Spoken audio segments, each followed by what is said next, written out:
Hello friends, welcome to Johnny talks. तो आज की इस वीडियो में हम जीके के बहुत ही महत्वपूर्ण प्रश्न डिस्कस करने जा रहे हैं। जीके के टॉप 25 क्वेश्चन हम डिस्कस करने जा रहे हैं, जो कि आपके एचपी पुलिस कांस्टेबल एग्ज़ाम के लिए काफ़ी हेल्पफुल होंगे। और दोस्तों, एचपी पुलिस कांस्टेबल एग्ज़ाम से संबंधित हमारी यह 23वीं क्लास है। अगर इससे पहले की 22 क्लासेज आपने नहीं देखी हैं तो आप हमारे चैनल की प्लेलिस्ट में जाकर देख सकते हैं और अपनी तैयारी को बूस्टअप कर सकते हैं। हमारे चैनल पर और भी अन्य एग्ज़ाम की क्लासेस ली जा रही हैं, आप उन्हें भी देख सकते हैं प्लेलिस्ट में जाके। और दोस्तों, चलिए शुरू करते हैं पहले प्रश्न से। पहला प्रश्न है, हु फाउंडेड द पाला अंपायर? पाल साम्राज्य का संस्थापक कौन था, आपने बताना है। तो दोस्तों, जो पाल साम्राज्य है उसकी स्थापना किसने करी थी? ऑप्शन है रोहम्मा, ध्रुव, धर्मपाल या फिर गोपाल। तो दोस्तों, जो पाल साम्राज्य था इसकी स्थापना करी गई थी गोपाल के द्वारा। ऑप्शन डी जो है वो सही हो जाएगा, गोपाल इसका सही उत्तर हो जाएगा। और ये पाल साम्राज्य जो था दोस्तों, यह बंगाल में था, जो आज का वेस्ट बंगाल है वहाँ पर ये पाल साम्राज्य इसका क्षेत्र हुआ करता था। और जो पाल वंश के दोस्तों ये धर्मपाल दिए हुए हैं, इन्होंने विक्रमशिला जो यूनिवर्सिटी थी, विक्रमशिला विश्वविद्यालय, इसकी स्थापना करी थी। अगला प्रश्न है, who was the court poet of king Mahipala of Kannauj? Kannauj के राजा महिपाल के राजकवि कौन थे, आपको बताना है। जो कनौज के राजा थे महिपाल, उनके जो कोर्ट पोएट थे वो कौन थे? ऑप्शन है कलहण, बाण, रविकीर्ति या फिर राजशेखर। तो इनका ऑप्शन जो डी है वो सही हो जाएगा। राजशेखर जो थे वो कनौज के राजा महिपाल के राज्य कवि थे और काफ़ी प्रसिद्ध थे दोस्तों। इन्होंने बाल भारत, बाल रामायण, काव्य मीमांसा और कर्पूर मंजरी नामक लेखों की रचना करी है। काफ़ी प्रसिद्ध कवि थे ये। और जो कलहण है, इन्होंने राजतरंगिणी की रचना करी थी, जो कश्मीर का इतिहास बताती है। अगला प्रश्न है, who constituted a council known as Umar e Chahalgani? Umar e Chahalgani नामक परिषद की रचना किसने की थी?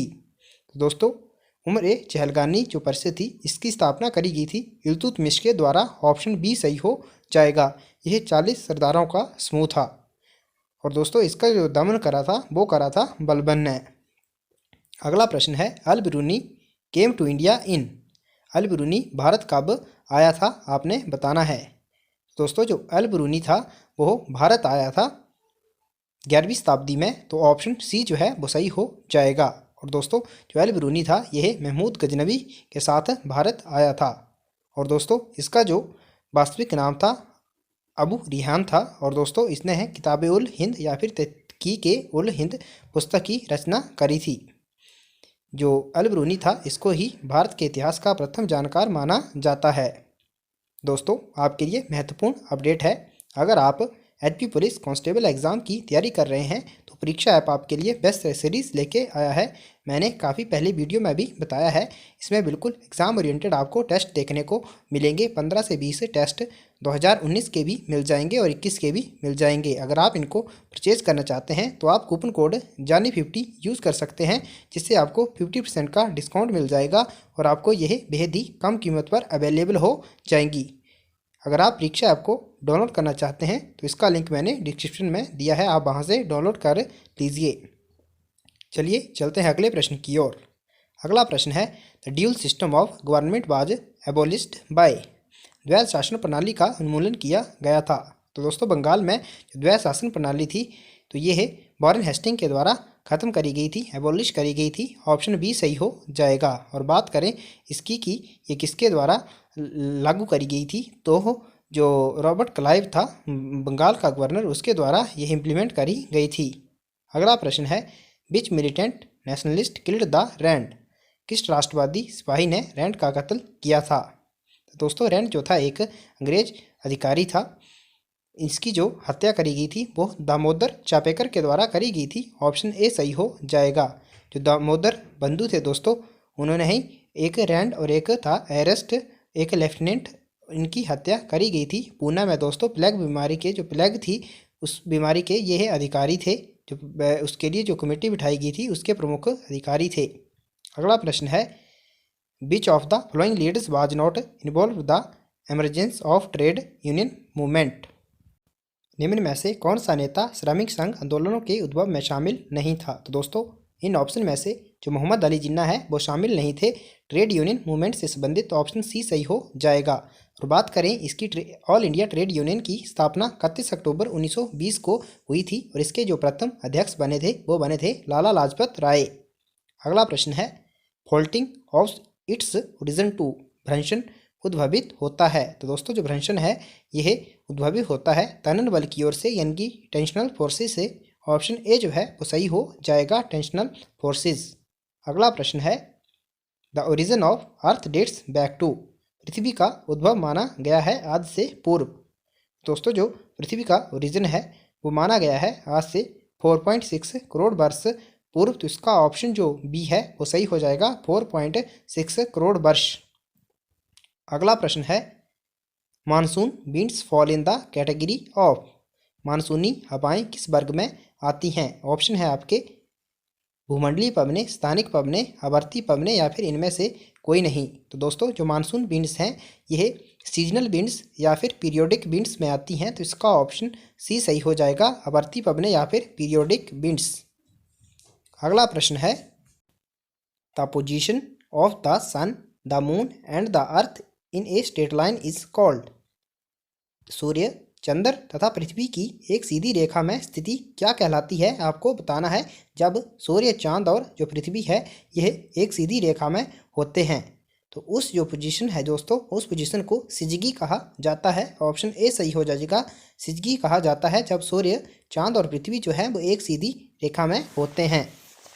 अगला प्रश्न है which of the following is not a method of solid waste management, आपने बताना है इनमें से कौन सा एक ठोस अपशिष्ट प्रबंधन की विधि नहीं है?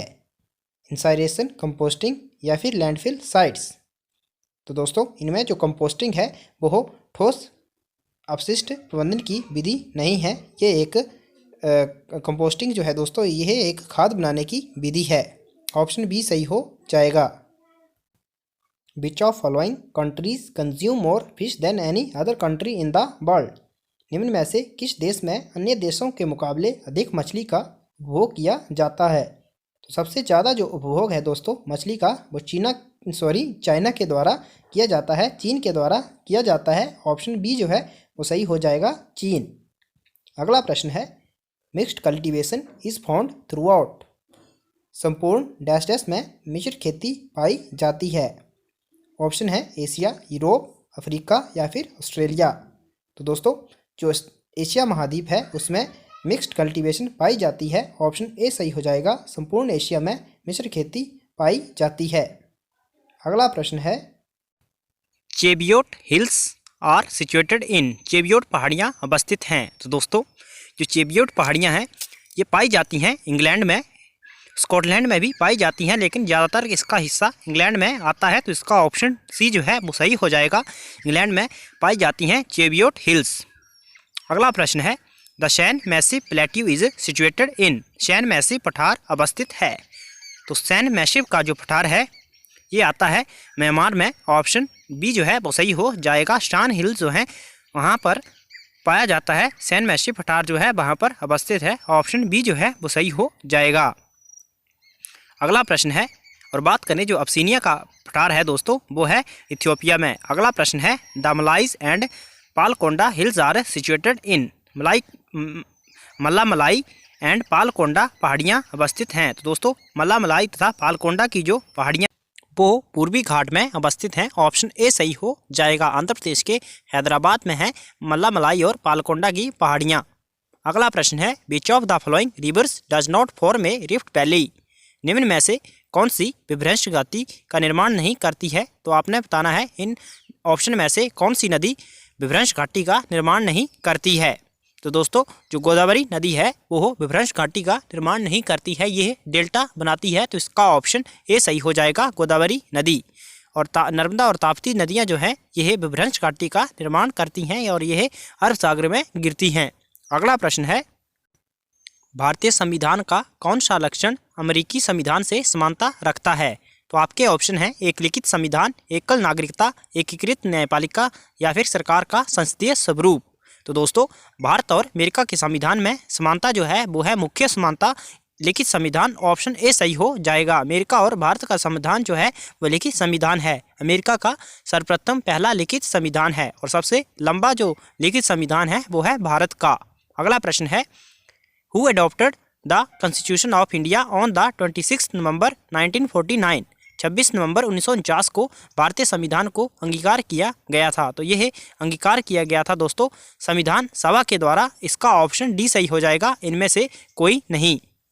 और दोस्तों 26 जनवरी 1950 को भारत का संविधान जो था वो लागू हुआ था। अगला प्रश्न है, which article of the constitution allows the centre to form new states. भारतीय संविधान का कौन सा अनुच्छेद केंद्र को नए राज्य निर्माण को अनुमत करता है।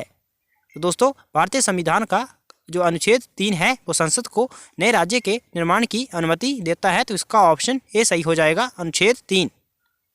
अगला प्रश्न है, which of the following presidents of India was also the secretary general of non aligned movement for some period. निम्न में से भारत के कौन से राष्ट्रपति कुछ समय के लिए गुटनिरपेक्ष आंदोलन के महासचिव भी थे। तो दोस्तों ये रहे थे बीवी गिरी। ऑप्शन जो बी है वो सही हो जाएगा। बीवी गिरी जो दोस्तों यह कुछ समय के लिए जो हो गुटनिरपेक्ष आंदोलन था उसके महासचिव भी रहे थे। तो ऑप्शन बी सही हो जाएगा। और बात करें डॉक्टर जो ज्ञानी जैल सिंह हैं, ये जो राष्ट्रपति हैं दोस्तों, ये प्रथम राष्ट्रपति थे जिन्होंने पॉकेट वीटो का इस्तेमाल किया था और ये प्रथम सिख राष्ट्रपति भी थे। तो दोस्तों कैसी लगी आपको आज की वीडियो, कमेंट करके ज़रूर बताएं। Thanks for watching. God bless you all.